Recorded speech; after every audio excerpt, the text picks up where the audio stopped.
Everybody, and today we're going to be breaking down both the flip and the near flip that happened at Daytona yesterday. Gonna give a quick rundown of kind of what happened, where NASCAR needs to improve the cars, which is everywhere. So let's first look at McDowell's. We're gonna see he gets turned here by Austin Cindric. Car goes here, and then right here. This is where the hit that gets him airborne takes place. He's not on the apron. He's kind of dangling from the apron, or from the track onto the apron. His car is, tires are not on the ground right now. He gets absolutely clobbered by the 22.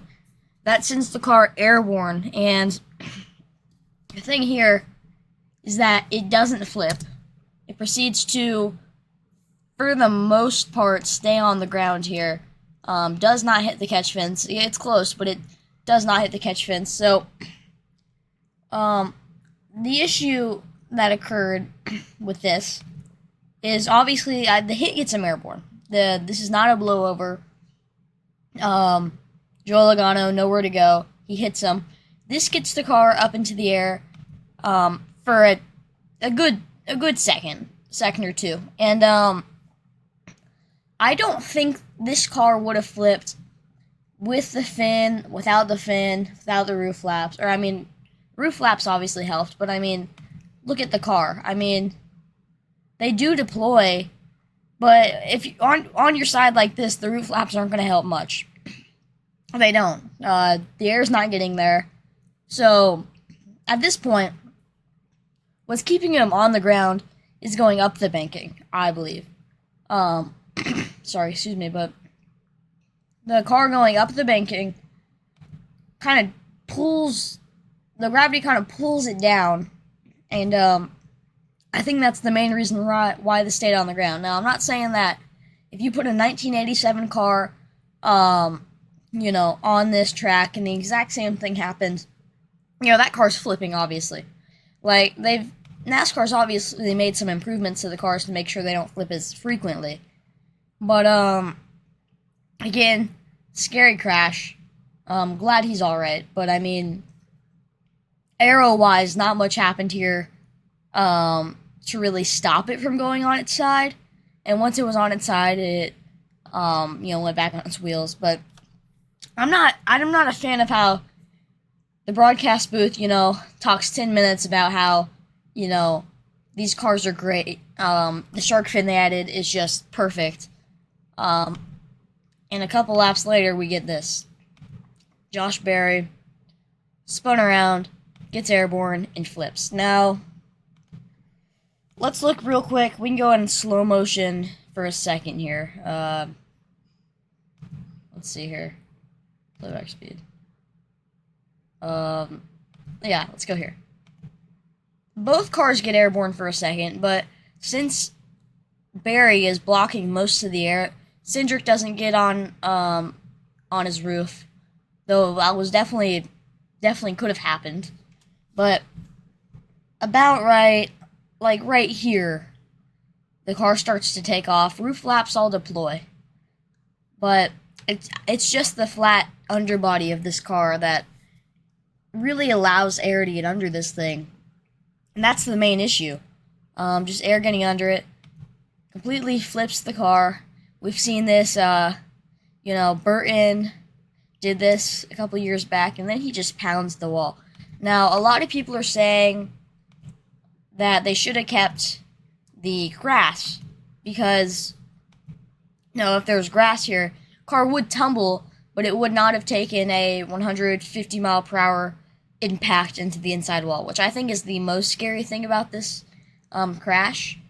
But I disagree. I saw this on X. Would you rather be Ryan Preece or be Josh Berry here? None of them are good options. The 2-car does try to get off the ground, but again, blocking the air, it stays on. I think that's the only reason it stays on the ground. I think it would have gone airborne if they were a little bit more separated.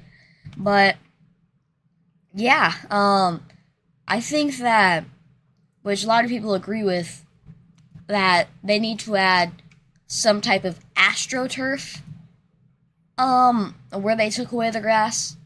And that's because while, grass, whatever you add here, it's not going to stop flips. Flips are a part of NASCAR.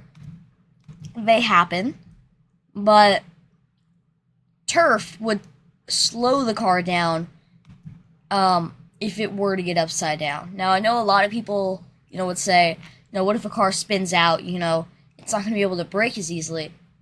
I mean, a routine spin that maybe touches the inside wall, like, those type of incidents are, not great, but, like, this is much worse.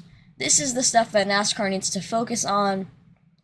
And if a car flips and it does hit the AstroTurf with its roof, it'll slow the car down. And it's not deep enough to do flips with. You can't barrel roll on AstroTurf. I'm sure these cars they'll find a way to barrel roll, but I mean, it's just trying anything to kind of prevent these cars from really, taking hits and flips and all that stuff. Like the shark fin, NASCAR's idea. They tried it, it didn't work.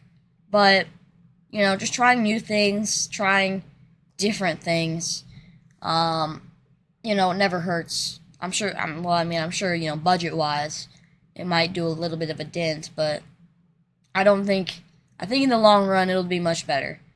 But, yeah, the fins don't work. Lots of people pointed that out even before the race started. Fins will not work. And it's just mainly because, I feel like they're pretty, too short.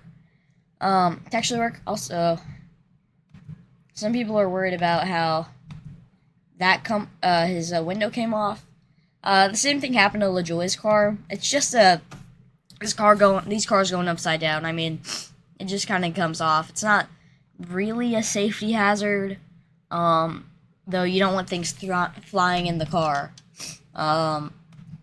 But yeah, NASCAR, if I were them, the underbodies are mostly what we need to work on. I think everything else NASCAR's trying is great, but, I mean, you gotta start really modifying these cars. I don't think, for Martinsville, you need a rough underbody.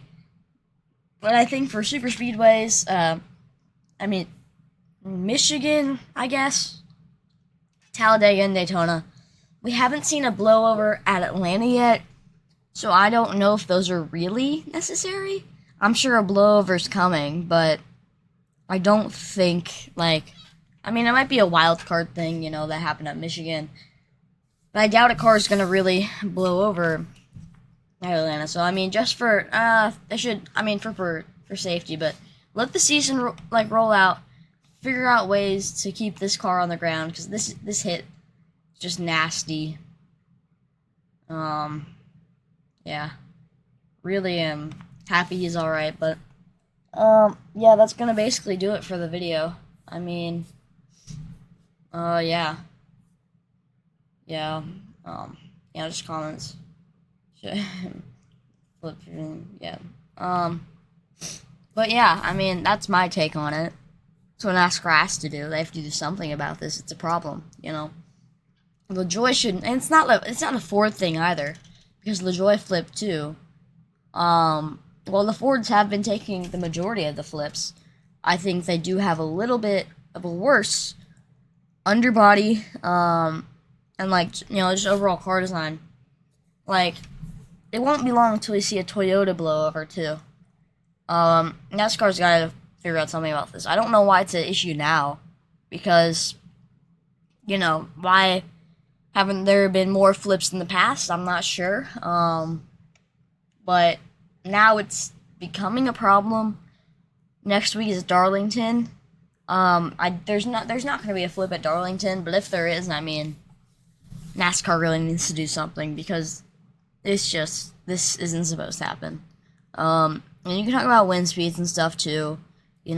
Especially at Michigan, the wind's going pretty fast. Like 220. I think that's what they got up to. And that's probably what kind of flipped LaJoie over. But I mean, at the end of the day, if we have cars taken off every week, that's not what NASCAR needs to be. Flips should stay in the sport. I mean, Dale Jr. said it best. It's a consequence of going fast. And flips are supposed to be, something spectacular that you see maybe once or twice a year. Not supposed to happen every week. It shouldn't be a routine drill to have a car go upside down. Yeah, that's my take. And I don't think, like, turf at Daytona, I don't think that should be NASCAR's biggest priority, because obviously, Daytona's not the only issue. We only go there 2 times a year, whereas there are other, we go to Atlanta twice, we go to Michigan twice, I think, might go once, I'm not sure, but Talladega twice. Like, Daytona shouldn't be at the top of your priority list, but, I mean, it should be something that gets done, in a period of time. Yeah, that's my take. Goodbye.